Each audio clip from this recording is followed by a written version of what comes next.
सत्संग नित प्रति कीजिए, बाधा सकल मिटाई। ऐसा अवसर ना मिले, दुर्लभ नर तन पाए।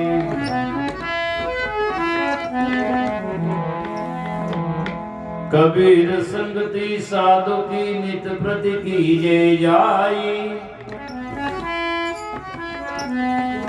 दुर्मति दूर भावसी, देसी सुमति बताए। साध नदी जल प्रेम रस, तापर छालो अंग। कहीं कबीर निर्मल भया, हरि भगतन के संग।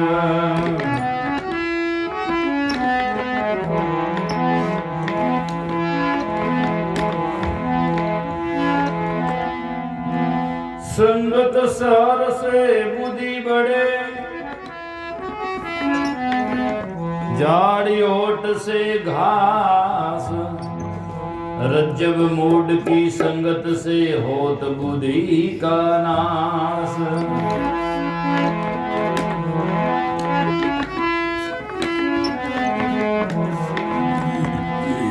कबीर संगति साधु की, जीव गांधी की वास। गांधी कछु देवे नहीं, तो भी वास सुवास।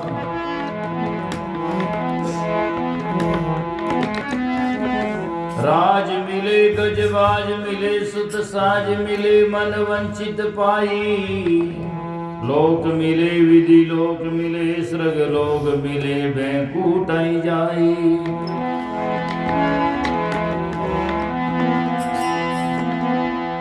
राज मिले गजबाज मिले, सुत साज मिले मन वंचित पाई। लोक मिले विधि लोक मिले, स्वर्ग लोक मिले बैकुंठाई जाई। सुंदर और मिले सब ही सुख, पण संत समागम दुर्लभ भाई। संत समागम होत ही जीव जलन सब जाई।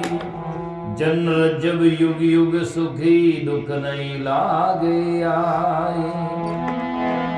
कबीर कले काल और कल्पना, सत्संगत से जाई।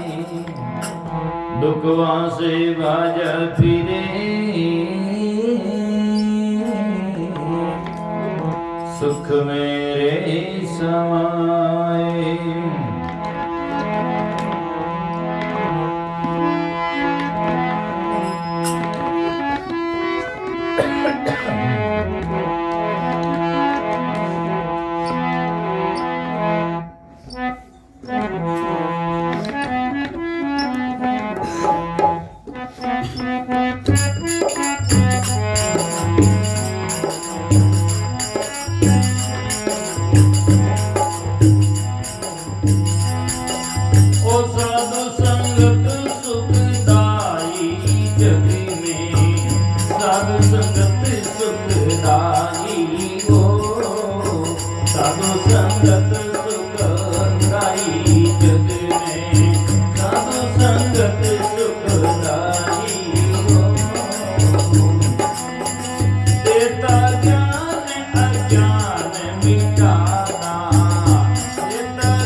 तो सजना ऐसे संत महापुरुष कहते हैं,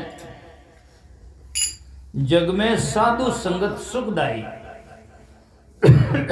संतों का संगत जो है सत्संग सुखदाई है, सुख देने वाला। और वास्तव में संसार में सत्संग का जैसा कोई सुख है ही नहीं, क्योंकि बाकी तो दुख का घर है। सुख कया न जाई सत्संग रो रे, सत्संग का सुख कहा नहीं जा सकता, इतना मान है। जितना सुख सत्संग में मिलता उतना कहीं भी नहीं मिल सकता है।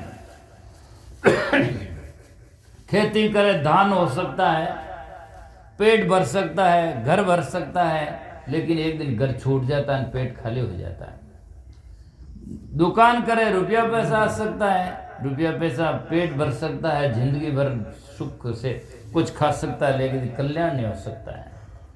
नौकरी करो और कुछ हो सकता है, पद प्रतिष्ठा हो सकती है, लेकिन कल्याण नहीं। कल्याण तो सजना सत्संग से समझ में आता। सार और असार का निर्णय सत्संग में होता है। इसीलिए कहा गया, राम मिलन के कारणे जो तू खरा उदास, तो साधु संगति शोध ले राम मुनि के पास।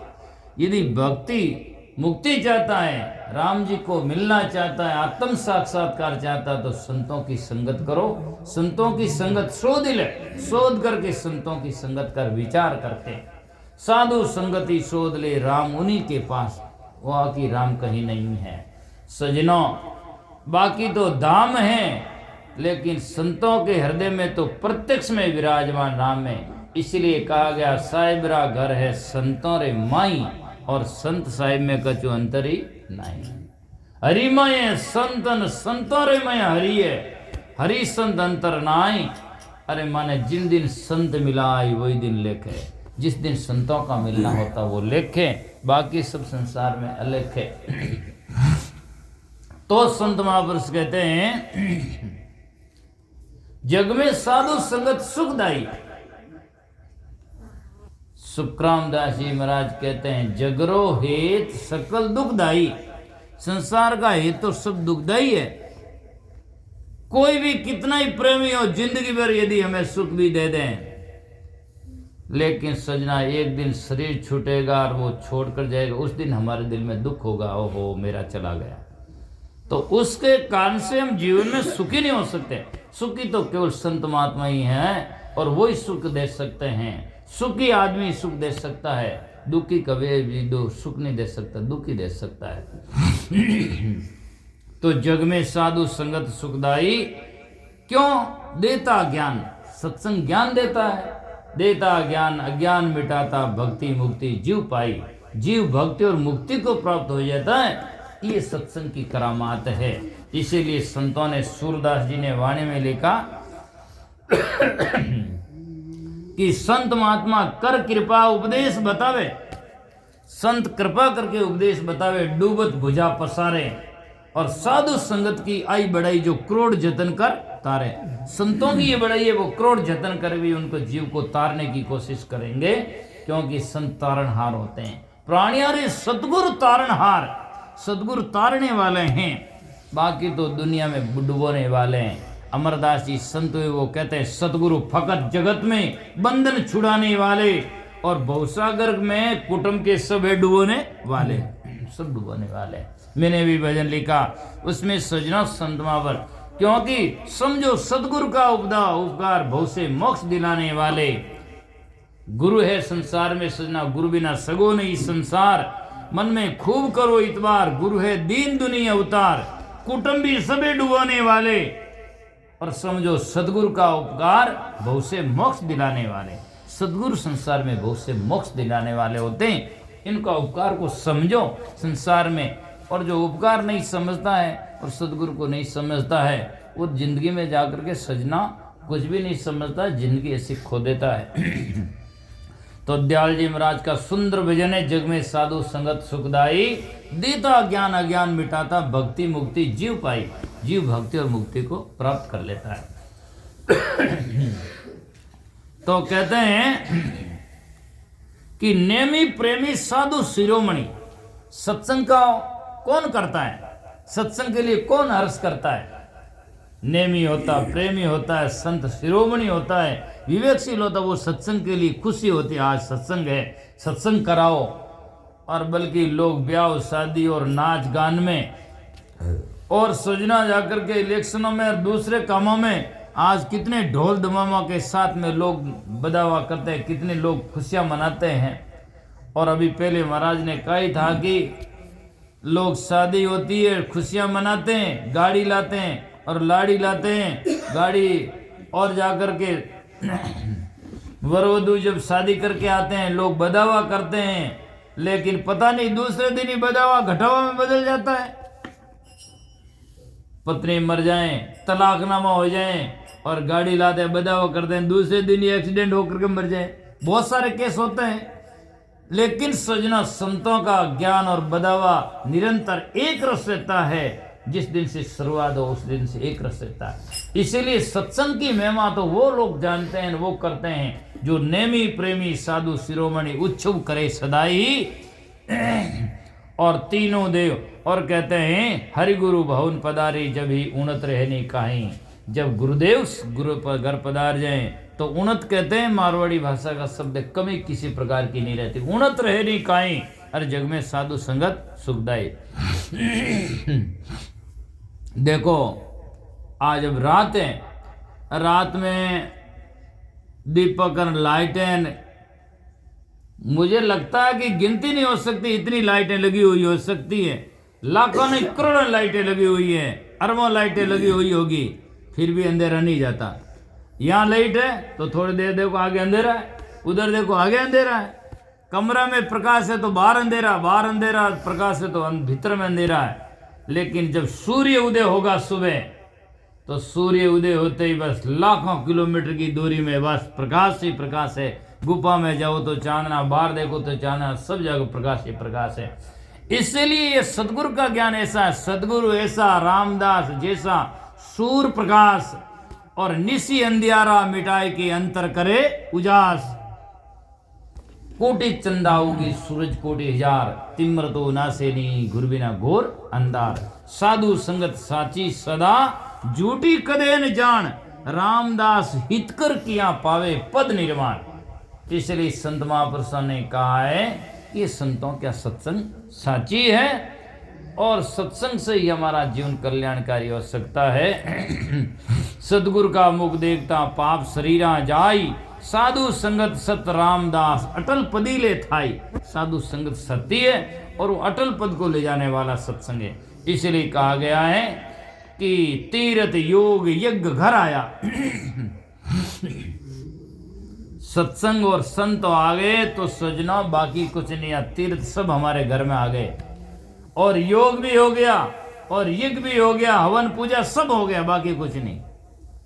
और हुआ भी आए आगे पांडवा का यज्ञ हुआ सजना, और वाल्मीकि ऋषि आए पंचग्रह से लिया, संग बोल गया और यज्ञ पूर्ण हो गया, ऐसा शास्त्रों में लिखा गया है। पर बड़े खेद की बात है, आज लोगों को विश्वास नहीं होता, संत आए भजन गाएं सत्संग हो जाए, फिर भी लोग समझ नहीं पाते हैं। फिर ये करके होम यज्ञ हवन करवाते हैं और कहते हैं कि बस ये करवाओ घर है। अरे सूर्य उदय होने के बाद में दीपक लगाना नहीं, हेलोजन लाइट लगाना ही मूर्खता के सिवाय कुछ नहीं है, है ना। सूर्य की ज्योति प्रकाश भई, जब दीप की ज्योत जरे ना जरे, और परमेश्वर जिसके घटमाई वो शुभ कर्म करे ना करे। जब सूर्य की ज्योति प्रकाशित हो गई है तो फिर बाकी दूसरी ज्योति लगाने की जरूरत ही नहीं है। ऐसे ही जब संत जिसके घर में आ गए, सत्संग हो गया, तो कोई अनुष्ठान बाकी नहीं रहा। शुभ सत्संग से सब अनुष्ठान नीचे हैं और उनसे कम में सत्संग एक ऐसा अहिंसात्मक अनुष्ठान है जिसके बराबरी कोई हो ही नहीं सकता है। तो कहते हैं तीर्थ योग यज्ञ आया द्वारा धर्म सवाई, अर्थात गृहस्थी के घर का द्वारा का धर्म अर्थात सवायना बढ़ गया, द्वारा धर्म सवाई। और तीनों देव बैंकुट पधारे सदगुरु दर्शन माई। जिनके घर में संत महात्मा सदगुरु आ गए तो तीनों देव ब्रह्मा विष्णु और बैंकुट उसके घर में ही आ गया, बाकी कुछ नहीं रहा। और शास्त्रों में लिखा गया, तुलसीदास जी लिखते हैं, तीर्थ जहाँ साधु पग धर ही, जहाँ संत पांव धर दिया वहाँ तीर्थ है। तीर्थ जहाँ साधु पग धर ही, और जहाँ बैंकुट था नाम उच्चर ही, जहाँ नाम का उच्चारण होता है वाणी का उच्चारण होता है बैंकुट है। तुलसीदास जी और साके में लिखते हैं, तुलसी बात बैंकुट की जोजन पूछे मोई, और सत्संगति बैंकुट है और अनजानी कोई। सत्संगी बैंकुट है, दूसरा मैंने कहीं बैंकुट देखा ही नहीं है। और बैंकुट का शब्दार्थ भी करे तो बैकुट कुंठा रहित, भय से भय खुट जाता है, जहाँ डर नहीं रहता है, और निडरता वहीं आती है जिस ज्ञान हो जाता है तो जाकर के सजना बुरे कर्म छूट जाए तो फिर डर होता ही नहीं। उसी सुख का घर बैंकुट कहा जा सकता है। तो तीर्थ योग यज्ञ आया द्वारा धर्म सवाई, और तीनों देव बैंकुट पधारे सदगुरु दर्शन माई। अरे संतों जग में साधु संगत सुखदाई। संत महापत का तीर्थ गया फल एक है और संत मिले फल चार, सदगुरु मिले तो अनेक फल कहें कबीर विचार। पलटू तीर्थ में हम जाते थे, बीच में मिल गया संत, एक मुक्ति को खोजते मुक्ति मिली अनंत। इसलिए सजनों बालपणे भक्ति करे, जग से रवे उदास, तीर्थी आशा करे कब आवे हरिदास। ऐसे संतों के चरणों की आस तो तीर्थ भी करते हैं कि वो संत कब आ जाएं और कब हमारे में चरण डुबो दें तो हम पवित्र हो जाएं। और सुंदरदास जी कहते हैं, कितने संतों की वाणी है जिनके चरण शरण नित रहियो, सेवा करो उमंग। चरण दास तिनका पग परसन, आस करत है गंग। करो नर हरि भक्तन का संग, जिनके संग से महापुरुषों ने कहा सुख उपजे दुख, दुख जाए गणेरो तन मन पलटे अंग। दुख चला जाएगा और सुख ही सुख पैदा हो जाए, उन संतों का संग करना चाहिए। करो नर हरि भक्तन का संग। इसीलिए कहा गया बड़ भागी सो मातम जाने। इस सत्संग का मातम कौन जानता है? बड़ भागी होता, समझवान होता, वो जानता है। बाकी तो देखो मैं मां सत्संगरी हो रही है भाई, सत्संग मान है और लोग उठ उठ जा रही है। ए जाने महाराज जी भी गा रही है तो किराएदार है, समझ में नहीं है सत्संग किसे कहते हैं। और एक सत्संग को सुनने के लिए लोग हजारों कोसों से दूर जाते हैं और सत्संग सुनने के लिए, क्योंकि सत्संग का महत्व तो समझता है। अब हीरा तो पार की होता ना, वो तो जाकर बाजार में ही जोरी होता है, वो तो जाकर बाजार से हीरा खरीदता है, लाखों रुपए देकर खरीदता है। और मूर्ख के सामने हीरा आ जाओ तो वो क्या, वो तो पत्थर है, वो क्या करेगा। नागौर जिले में दरिया साहब हुए, दरिया साहब कहते हैं हीरा लेकर पार की हीरा लेकर गया गंवारे देश। जो गंवार लोग रहते हैं जहां पार जोरी नहीं है, हीरा लेकर पार की गया गंवारे देश। जिन देखा तिन पत्थर का भीतर परगल लेस। जी का देखे जगह वो तो भाटो है, पत्थर है। अरे तुझे समझ में नहीं है हीरा की। इसीलिए कबीर साहब ने बीजक में लिखा, हीरा पड़ा बाजार में रहा छार लपटाई। कहते मूर्ख पच गया कोई पार की लिया उठाए। पार की उसको उठाते हैं। तो हीरा को बाकी कौन जान सकता है। तो इसीलिए संत महापुरुष कहते बड़ भागी सो मातम जाने, तोले वस्तुन काई। रामदास गुरुदेव चरण पर दयाल बाल बलि जाई। अरे जग में साधु संगत है सुखदाई, देता ज्ञान अज्ञान मिटाता भक्ति मुक्ति जीव पाई। तो सज्जनों, ऐसे संत महात्मा का सत्संग